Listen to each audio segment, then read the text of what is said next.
যে চিঠি থেকে সবকিছু শুরু, আবার সেই চিঠিতেই সব শেষ। এক আর্মি অফিসারের প্রেমের গল্প, যেখানে দেশপ্রেমের কাছে হেরে যায় নিজের জীবনে আসা একমাত্র প্রেম। যদি ইমোশনাল রোমান্টিক সিনেমা আপনার পছন্দ হয়ে থাকে, তাহলে এই সিনেমাটি আপনার জন্যই। সিনেমার শেষটা হয়তো আপনাকে চোখের পানি ঝরাতে বাধ্য করবে, তাই সিনেমার প্রথম থেকে শেষ পর্যন্ত দেখার অনুরোধ রইল। আমার এক্সপ্লেনেশনটি ভালো লাগলে চ্যানেলটি সাবস্ক্রাইব করতে ভুলবেন না, আর লাইক, কমেন্ট, শেয়ার করে সঙ্গেই থাকুন। আপনাদের সবার প্রিয় ইউটিউব চ্যানেল 15 মিনিটের শো এর চলে যাচ্ছে এক্সপ্লেনেশনে। সিনেমার প্রথমে একটি বাচ্চা মেয়েকে দেখানো হয়, তার নাম ওয়াহিদা। বাচ্চাটি মুরগির সাথে খেলা করতে করতে একটি কুয়ার সামনে চলে যায়। সেখান থেকে তার ভাই রসুল তাকে নিয়ে আসে, যাতে সে কুয়াতে না পড়ে যায়। আর এই জায়গাটি হলো একটি জঙ্গিদের আস্তানা। রসুল হলো জঙ্গি সংগঠনের একজন সদস্য। রসুলকে হঠাৎ তার এক সহকর্মীকে দিয়ে ডেকে পাঠান আনসারি। আনসারি হলো এই জঙ্গি সংগঠনের লিডার। আর এই জঙ্গি সংগঠনটির অবস্থান ছিল ভারত, পাকিস্তান, কাশ্মীর রাজ্যের পাকিস্তান অংশের বর্ডারে। আনসারি রসুলকে বলছে, এখনই তুমি তোমার 5 জন সহযোগীকে নিয়ে ভারতের কাশ্মীরে চলে যাবে এবং সেখানে গিয়ে সেখানকার সাধারণ মুসলমানদের সাথে খুব সাধারণভাবে মিশে যাবে, তারা যেন কোনোভাবেই বুঝতে না পারে তোমরা জঙ্গি। এরপর দেখা যায় পাকিস্তানি সেনা অফিসার মেজর তারিককে। তার কাছে একটি বার্তা এসেছে পাকিস্তানি ঊর্ধ্বতন আর্মি অফিসারদের কাছ থেকে। সেই বার্তাটি ছিল এমন: পাকিস্তান আর্মি জঙ্গিদের সহযোগিতায় কাশ্মীর দখলের জন্য এক হয়ে কাজ করবে এবং জঙ্গিদের সর্বক্ষেত্রে পাকিস্তান আর্মি সহযোগিতা করবে। কিন্তু মেজর তারিক ন্যায় নীতিবান হওয়ায় তিনি প্রথমে জঙ্গিদের সাথে এক হয়ে কাজ করতে রাজি হননি। পরবর্তীতে যখন তার ঊর্ধ্বতন আর্মি অফিসার তাকে ফোন করে নির্দেশ দেয়, তখন সে জঙ্গিদের সাথে কাজ করতে বাধ্য হয়। তখন মেজর তারিক আনসারের পাঠানো 5 জঙ্গিকে ভারত পৌঁছে দিতে সহযোগিতা করে এবং সেই জঙ্গিগুলো ভারতের কাশ্মীর রাজ্যে অবস্থান করা শুরু করে। এতক্ষণ যা শুনলেন, এই সম্পূর্ণ ঘটনাটি ছিল 1964 সালে। সিনেমা এর পরের সিন চলে যায় 20 বছর পরে, 1984 সালে। সেখানে একটি মেয়েকে দেখা যায় যার নাম আফরিন। তিনি পাকিস্তান থেকে লন্ডনে এসেছেন পড়াশোনা করার উদ্দেশ্যে। আর এরই মাঝে দেখা যায় ভারতের এক প্রভাবশালী ব্যক্তি যার নাম আনন্দ মোহিতা। তিনি পাকিস্তান নিয়ে কিছু বিরূপ মন্তব্য করেছেন এবং সেই ব্যাপারে আফরিন এক টিভি চ্যানেলে সাক্ষাৎকার দিচ্ছেন এবং বলছেন আনন্দ মোহিতার পাকিস্তান নিয়ে এই বিরূপ মন্তব্যের উচিত জবাব খুব শীঘ্রই তাকে দিতে হবে। এর কিছুদিন পরে আনন্দ মোহিতা তার ব্যক্তিগত কাজে লন্ডন এলে আফরিন নিজেই আনন্দ মোহিতার গাড়িতে আগুন ধরিয়ে দেন। সে খবর আফরিনের ভার্সিটি পর্যন্ত পৌঁছে যায়। আনন্দ মোহিতা প্রভাবশালী ব্যক্তি হওয়ায় আফরিনের ভার্সিটি থেকে আফরিনকে আনন্দ মোহিতার কাছে ক্ষমা চাইতে বলা হয়, অন্যথায় আফরিনকে ভার্সিটি থেকে বহিষ্কার করা হবে। ভার্সিটির প্রশাসনের একজনের সাথে আফরিনকে দেখা যায় আনন্দ মোহিতার বাসায়, কিন্তু আফরিন সেখানে গিয়ে আনন্দ মোহিতার কাছে ক্ষমা চাইতে না চাইলে আনন্দ মোহিতা বলে, তোমার কাছে আরেকটি অপশন আছে। তুমি আমার যে গাড়ি পুড়িয়েছো সেই গাড়ির ক্ষতিপূরণ হিসেবে 10 লক্ষ রুপি আমাকে দিতে হবে, অন্যথায় আমার কাছে ক্ষমা চাইতে হবে তোমার। কিন্তু আফরিন ক্ষমা না চেয়ে 10 লক্ষ রুপি জরিমানা দেওয়ার শর্তটি মেনে নেয়। আফরিনকে 1 মাসের সময় দেওয়া হয় জরিমানার 10 লক্ষ রুপি সংগ্রহ করার জন্য। আফরিন লন্ডন থেকে পাকিস্তানের করাচিতে চলে যায় তার দাদার কাছে। আর আফরিনের দাদা হলো সেই মেজর তারিক। সেখানে গিয়ে আফরিন জানতে পারে তার দাদা 1 মাস আগেই মারা গিয়েছেন। আর এসব বলছেন তার চাচা আফরিনকে। আরো বলছেন আফরিনকে অনেকবার কল করার পরও আফরিন কোনো রেসপন্স করেনি এবং পরবর্তীতে কলও ব্যাক করেনি, যার জন্য আফরিনের দাদার মৃত্যুর খবর তার কান পর্যন্ত পৌঁছায়নি। আফরিনের ইচ্ছা ছিল সে পাকিস্তানে থেকে পড়াশোনা করবে, কিন্তু জোরপূর্বক তার দাদা তাকে লন্ডনে পড়াশোনার জন্য পাঠালে তারপর থেকে আফরিন তার দাদার সাথে কন্টাক্ট বন্ধ করে দেয়। আর যার জন্যই দাদার মৃত্যুর খবরটুকু আফরিন জানতে পারেনি। আফরিন তার চাচাকে বলে, দাদার রেখে যাওয়া অর্থবৃত্ত থেকে আমাকে 10 লক্ষ রুপি দিন, এই 10 লক্ষ রুপি আমার খুব প্রয়োজন। কিন্তু আফরিনের চাচা তাকে একটি চিঠি ধরিয়ে দেয় এবং সেই চিঠিটি আফরিনের দাদা আফরিনের উদ্দেশ্যে লিখে গিয়েছিলেন। আফরিন চিঠিটি হাতে নেয়। আফরিন দাদার রেখে যাওয়া চিঠিটি পরে জানতে পারে দাদা বলছেন, আমি জানি তুমি আমার উপর রেগে আছো, কিন্তু আমি যা করেছি তোমার ভালোর জন্যই করেছি। আমি সবসময় চেয়েছি তোমার ভবিষ্যৎ সুন্দর হোক, তাই তোমাকে পড়াশোনার জন্য লন্ডন পাঠিয়েছি। দাদা চিঠিতে আরো বলেন, একটি বক্সের মধ্যে আরেকটি চিঠি রাখা আছে। সেই চিঠিটি তার গন্তব্যে পৌঁছানোর জন্য 20 বছর যাবত অপেক্ষা করছে। তা কয়েকবার চেষ্টা করলেও সেই চিঠিটি তার গন্তব্যে পৌঁছে দিতে পারেনি। তাই আফরিনের দাদা আফরিনকে বলছে সেই চিঠিটি যেন আফরিন তার গন্তব্যে পৌঁছে দেয়। তখন আফরিন সেই বক্সটি খুলে চিঠিটি হাতে নেয়। তখন আফরিন দেখতে পায় চিঠিটি লিখেছিল ভারতের এক আর্মি অফিসার যার নাম ছিল লেফটেন্যান্ট রাম। আর সেই চিঠিটি রাম তার প্রেমিকা সীতার উদ্দেশ্যে লিখেছিল। চিঠিতে 20 বছর আগের 1964 সালে সীতার ঠিকানা দেয়া রয়েছে। এসব দেখে আফরিন আফরিন তার চাচাকে বলছে, আমি এই ঝামেলা করতে পারবো না, আমাকে 10 লক্ষ রুপি দিয়ে দিন, আমি এই চিঠি ফ্যাক্সের মাধ্যমে তার ঠিকানায় পৌঁছে দেওয়ার চেষ্টা করছি। কিন্তু চাচা আফরিনকে সাফ জানিয়ে দেয়, এই চিঠি যে পর্যন্ত তার ঠিকানায় না পৌঁছাচ্ছে সেই পর্যন্ত তার দাদার অর্থবিত্ত থেকে আফরিনকে বিন্দু পরিমাণ কিছু দেয়া সম্ভব না। এখানে একটা বিষয় খুব জটিল মনে হচ্ছে। ভারতের আর্মি অফিসারের দেয়া এক চিঠি, আফরিনের দাদা ছিলেন একজন পাকিস্তানের আর্মি অফিসার, তিনি কেন তার নাতনিকে দিয়ে সেই চিঠি ভারতের আর্মি অফিসারের পাঠানো ঠিকানায় পৌঁছে দেওয়ার নির্দেশ দিচ্ছেন? আর এই চিঠির সাথে আফরিনের দাদার রেখে যাওয়া অর্থবিত্তের সম্পর্ক কি, তা জানতে আমাদের সিনেমার শেষ পর্যন্ত অপেক্ষা করতে হবে, যা আপনার চোখের পানি ছড়াতেও বাধ্য করতে পারে। যেহেতু আফরিনের 10 লক্ষ রুপির প্রয়োজন, সে বাধ্য হয়েই ভারতের উদ্দেশ্যে রওনা হয় সেই চিঠিটি তার ঠিকানায় পৌঁছে দেবার উদ্দেশ্যে। আফরিন ভারত পৌঁছে সেই ঠিকানায় গেলে সেখানে 20 বছর আগে একটি রাজমহল ছিল, যেখানে বর্তমানে একটি কলেজ নির্মাণ করা হয়েছে। সেখানে গিয়ে আফরিন সেই চিঠিটির প্রাপক সেটা সম্পর্কে জানতে চাইলে কেউ যেন সেটা নামের কাউকে চিনছেই না। আফরিন যা দেখে একটু চিন্তিত হয়ে পড়ে, কারণ এই চিঠির উপর নির্ভর করছে সে 10 লক্ষ রুপি পাবে কি পাবে না। তখন আফরিন পাকিস্তানে থাকা তার এক বান্ধবীকে ফোন করে এই চিঠিটি পৌঁছানোর ব্যাপারে সে কোনো হেল্প করতে পারবে কিনা তা জানার জন্য। আফরিনের বান্ধবী ভারতে থাকা এক সিনিয়রের সন্তান দেয় আফরিনকে, যার নাম ছিল বালাজি। আফরিন বালাজির কাছে যায়। বালাজি প্রথম আফরিনকে দেখে বলে, তুমি কোনো টেনশন করো না, আমি যেহেতু আছি ঠিকানা খুঁজে বের করবই। তারপর বালাজি সেই চিঠিটি হাতে নেয়। হাতে নিয়ে দেখতে পারে সেই চিঠিটি ছিল 20 বছর আগের পুরনো একটি চিঠি। তখন বালাজি আফরিনকে নিয়ে সুব্রামনিয়ামের কাছে যায়। আর সুব্রামনিয়াম হলো সেই ব্যক্তি যার কাছে বিখ্যাত স্থাপনা, বিখ্যাত জন ও বিভিন্ন রাজমহলের পুরনো নথিপত্র সংগ্রহীত থাকে। সেখানে গিয়েও সীতার খোঁজ পেতে আফরিন ব্যর্থ হয়। সেখান থেকে ফেরার পথে আফরিন বালাজিকে বলছে, আমার কাছে একটি নতুন আইডিয়া এসেছে, সীতাকে তো অনেক খোঁজাখুঁজির পর পাওয়া গেল না, এখন আমরা রামকে খুঁজে বের করতে পারি কিনা, রামকে খুঁজে বের করা গেলেই সীতাকে বের করা যাবে। তখন বালাজিকে আফরিন জিজ্ঞেস করে, রাম সম্পর্কে কোনো কিছু জানো তুমি? বালাজি বলে, অনেক আগে একজন আর্মি অফিসার লেফটেন্যান্ট রামের কথা শুনেছিলাম। আফরিন বলে, এক্স্যাক্টলি, আমি তার কথাই বলছি। এই চিঠিটি লেফটেন্যান্ট রামে লিখেছেন সীতার উদ্দেশ্যে। তখন বালাজি আফরিনকে নিয়ে তার মামার কাছে চলে যায়। বালাজির মামা একজন ইন্ডিয়ান আর্মি অফিসার ছিলেন। তখন তিনি আফরিন ও বালাজিকে আর্মিদের লাইব্রেরিতে ঢোকার পারমিশন দেন। তখন সেই লাইব্রেরি থেকে আফরিন একটি ম্যাগাজিনে লেফটেন্যান্ট রামকে দেখতে পান। পদবী, দিনক্ষণ সবকিছু মিলে যাওয়ায় আফরিন শিওর হয় হাতে যে চিঠিটি আছে সেই চিঠিটি এই রামে লিখেছিলেন। তখন সেই ম্যাগাজিনটি নিয়ে আফরিন চলে যায় বালাজির আর্মি অফিসার মামার কাছে। তখন আফরিন ম্যাগাজিনে লেফটেন্যান্ট রামের ছবি দেখিয়ে তার সম্পর্কে বালাজির মামা আর্মি অফিসারের কাছ থেকে জানতে চায়, কিন্তু সে লেফটেন্যান্ট রাম সম্পর্কে তেমন কিছুই জানে না। তবে রামের সাথে থাকা অন্য এক আর্মি অফিসারকে তিনি চিনে ফেলেন, যার নাম ছিল বিকাশ, বর্তমানে একজন অবসরপ্রাপ্ত আর্মি অফিসার। তারপর বালাজি ও আফরিন সেই বিকাশের কাছে চলে যায়। রাম সম্পর্কে জানতে চাইলে ঘটনা চলে যায় 20 বছর আগের 1964 সালের সেই ফ্ল্যাশব্যাকে। জঙ্গি সংগঠনের প্রধান আনসারির কাছে খবর আসে পাকিস্তান আর্মির সহযোগিতায় যে 5 জন জঙ্গিকে কাশ্মীরের মুসলমানদের সাথে সাধারণ মানুষের মতো মিশে যেতে বলেছিলেন তারা ইতোমধ্যে মিশে গিয়েছেন এবং সেখানকার নাগরিকত্ব নিয়ে নিয়েছেন। তখন আনসারি জামিল নামের এক লোককে বলে, ইন্ডিয়ান আর্মিকে জানিয়ে দাও এই 5 জন আমার জঙ্গি সংগঠনের লোক। এবং জামিলকে আনসারি একটি ছবি দেয় যেখানে আনসারির সাথে সেই 5 জনকেই দেখা যায় এবং সেই ছবিটি ইন্ডিয়ান আর্মির কাছে পৌঁছে দিতে বলে জামিলকে। জামিল বলে, এসব তথ্য যদি ইন্ডিয়ান আর্মির কাছে আমরা দিয়ে দিই তাহলে তো তারা ওদেরকে মেরে ফেলবে। আনসারি বলে, হ্যাঁ, এটাই আমি চাইছি, কারণ কাশ্মীরের মুসলমানরা জানে ওরা তাদের মতোই সাধারণ মানুষ। যখন ইন্ডিয়ান আর্মি ওদেরকে মেরে ফেলবে তখন ইন্ডিয়ান আর্মি এবং কাশ্মীরের সাধারণ মুসলমানদের সাথে দূরত্ব তৈরি হবে আর কাশ্মীরের মুসলমানরা হিন্দুদের বাড়িতে আক্রমণ করবে, আর এটাই আমার প্ল্যান। জামিলও তার কথা মতো ইন্ডিয়ান আর্মির কাছে সেই খবর পৌঁছে দেয়। ইন্ডিয়ান আর্মি খুঁজে খুঁজে সেই 5 জনকেই মেরে ফেলে। কাশ্মীরের মুসলমানরা আর্মিদের ঘৃণার চোখে দেখতে থাকে। এরপর একদিন এর প্রতিবাদ স্বরূপ মুসলমানরা হিন্দুদের বাড়িতে আগুন দেওয়ার প্ল্যান করছিল। তা জানতে পেরে Indian army officer lieutenant Ram তার ফোর্স নিয়ে সেখানে চলে যায়। অনেক চেষ্টার পরও তাদের যেন কোনোভাবেই মানাতে পারছে না, তারা অগ্নিকাণ্ড শুরু করে দিয়েছে। এর মাঝেই লেফটেন্যান্ট রাম আগুন দিতে আসা লোকদের মাঝখানে দেখতে পায় সেই জামিলকে, সেও আগুন দিতে এসেছে।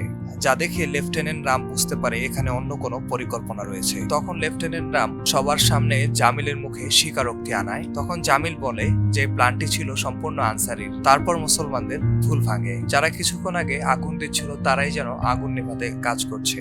এরপর থেকে হিন্দু মুসলিম ইন্ডিয়ান আর্মি ও মুসলিমদের মাঝে সম্পর্ক আরো গভীর হতে শুরু করে। এরপর দেখা যায় দিল্লি থেকে সেই ঘটনার প্রেক্ষিতে এক রেডিও স্টেশন এসেছে লেফটেন্যান্ট রামের কাছে। স্টেশনের উপস্থাপিকা রাম থেকে জানতে পারে তার এই পৃথিবীতে আত্মীয় স্বজন বলতে কেউ নেই, যে ব্যাপারটা খারাপ লাগে সেই উপস্থাপিকার।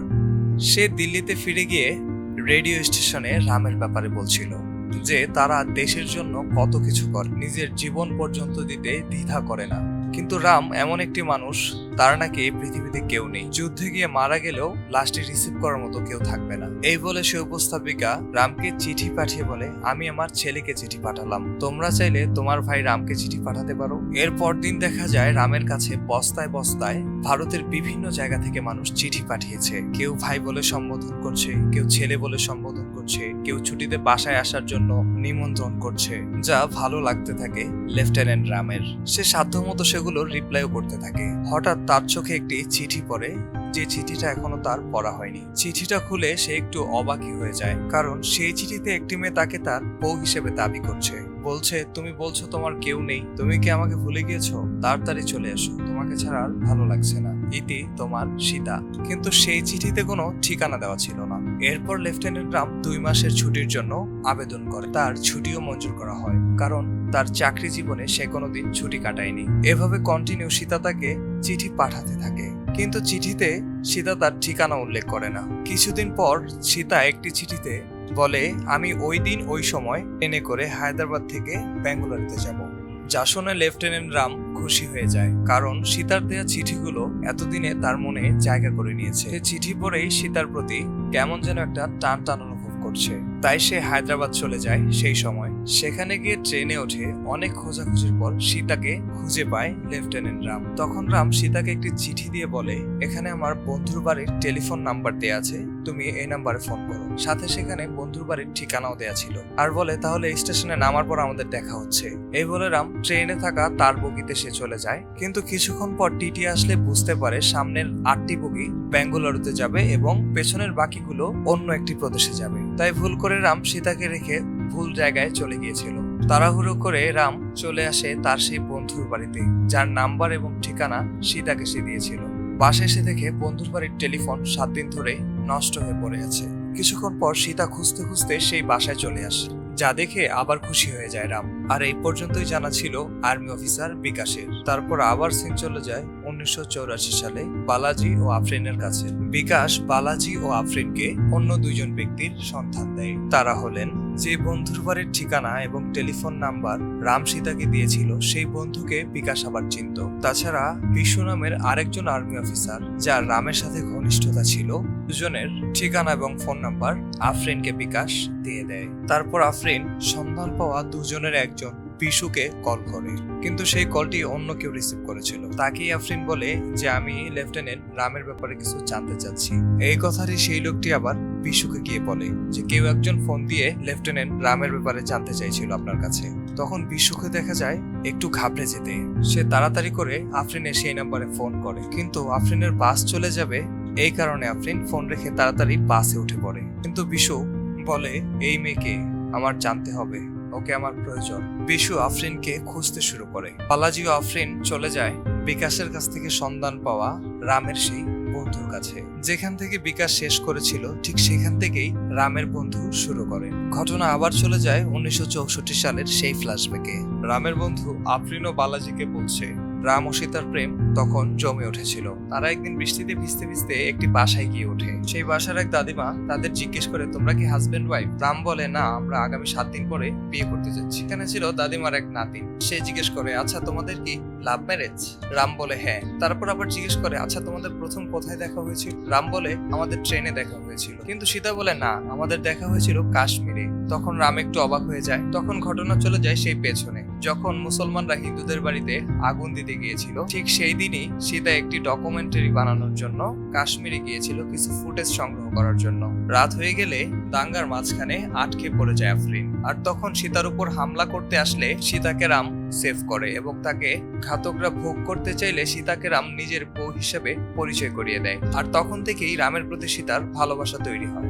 আর এই জন্যই সীতার রামকে পাঠানো প্রতিটি চিঠিতেই রামের বউ হিসেবে নিজেকে পরিচয় দেয়। শুনে রামও বেশ খুশি হয়ে যায়। আর এই পর্যন্তই জানা ছিল রামের সেই বন্ধুর। এখন আবার ঘটনা চলে আসে সেই 1984 সালে। আফরিন বিরক্ত হয়ে যাচ্ছে, কারণ রামের ব্যাপারে পুরোপুরি তথ্য কেউ দিতে পারছে না। তখন রামের সেই বন্ধু আফরিনকে একটি সীতার ছবি দেয়। সেই ছবিটি নিয়ে আফরিন যায় সেই রাজমহলে, যেখানে এখন কলেজ নির্মাণ করা হয়েছে, যা সীতার ঠিকানা হিসাবে উল্লেখ করা আছে সেই চিঠিতে। সেখানে গেলে রাজমহলে একটি বড় করে ছবি দেখতে পায় আফরিন, কিন্তু ছবিতে লেখা ছিল নূরজাহান। তখন আফরিন বুঝতে পারে যে নূরজাহান রামকে সত্যটা লুকিয়েছিল।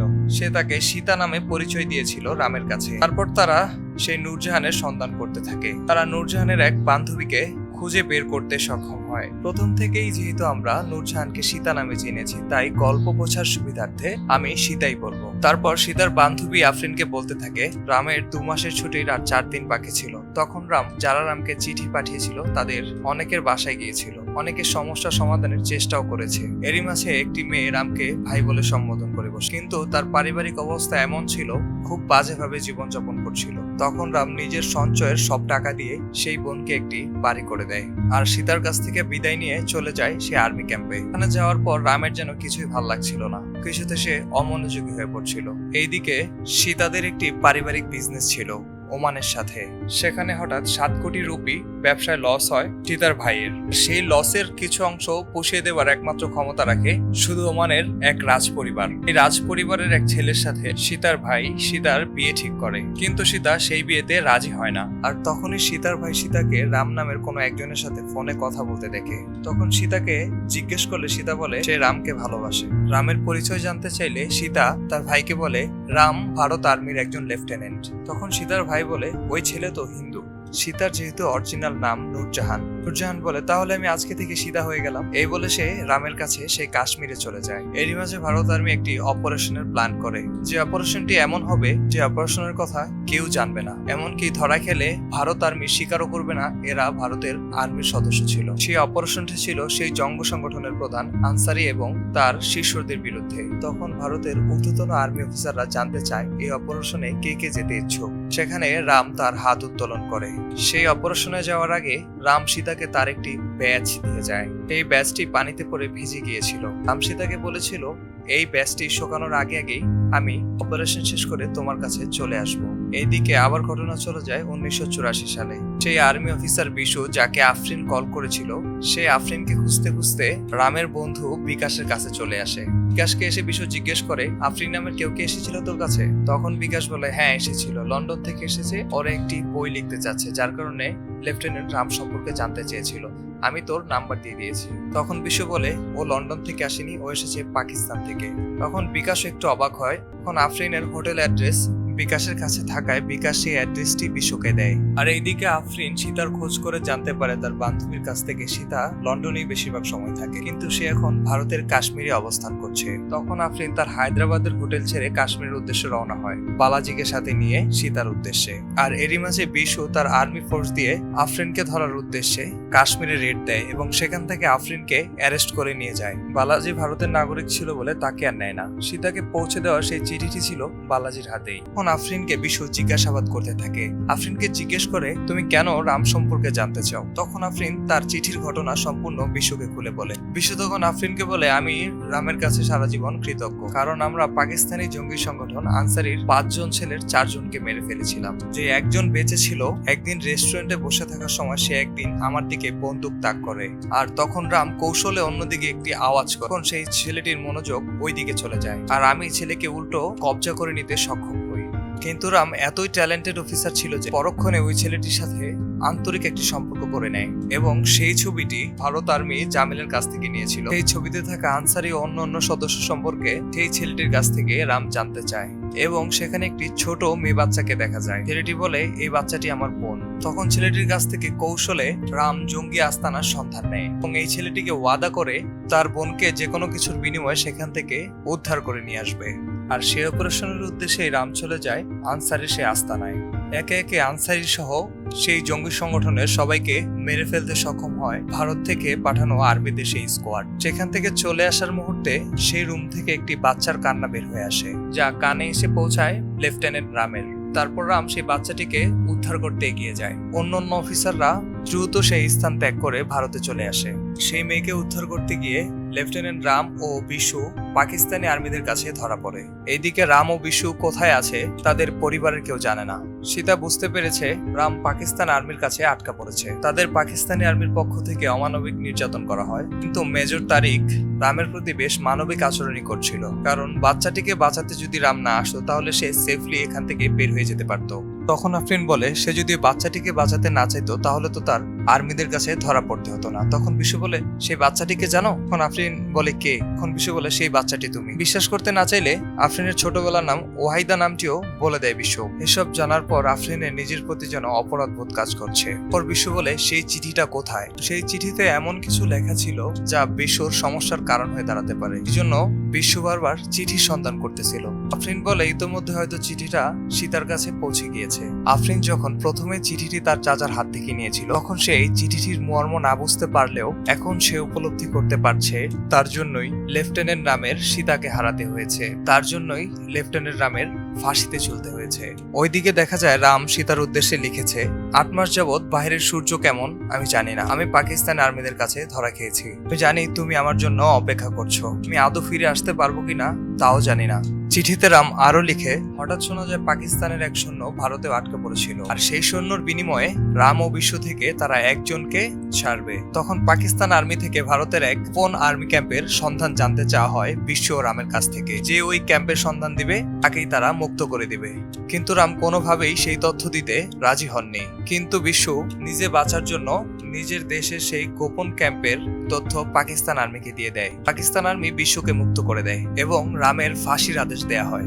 ফাঁসির আগে একটি চিঠি মেজর তারিকের হাতে রাম তুলে দিয়েছিল। এই চিঠিটি সীতার হাতে পৌঁছে দিতে সেই চিঠিটি হাতে নিয়েছিল মেজর তারিকের কোলে থাকা সেই ছোট্ট শিশু ওয়াহিদা, আর সেই ওয়াহিদাই আজকের আফরিন। আর এসব শোনার পর সীতার রামের প্রতি অপেক্ষার প্রহর শেষ হয়। আফরিন সীতাকে প্রথমবার দেখে জড়িয়ে ধরে। রামের দেয়া চিঠি ইনভেস্টিগেশন করে বিশুর নামে দেশদ্রোহী মামলা হয়, আর এ কারণেই বিশু সেই চিঠিটি খুঁজতে ছিল। কিন্তু মামলা হওয়ার সাথে সাথেই বিশু সুইসাইড করে মারা যায়। আর ওইদিকে ভারত সরকার থেকে রামকে বিশেষ সম্মানে ভূষিত করা হয়। আর এখানেই শেষ হয় ইমোশনাল রোমান্টিক দেশপ্রেমের অনন্য উদাহরণ সৃষ্টি করা চমৎকার এই মুভিটি। এরকম আরো সুন্দর সুন্দর মুভির এক্সপ্লেনেশন বাংলায় শুনতে আমাদের চ্যানেলটি সাবস্ক্রাইব করে রাখতে পারেন, এবং যে কোনো ধরনের সাজেশন ও আপনার মূল্যবান মতামত জানাতে কমেন্ট বক্স খোলা আছে। আপনার একটি লাইক, কমেন্ট, শেয়ার আপনাদেরকে ভালো কিছু উপহার দেওয়ার অনুপ্রেরণা যোগায় আমাদের।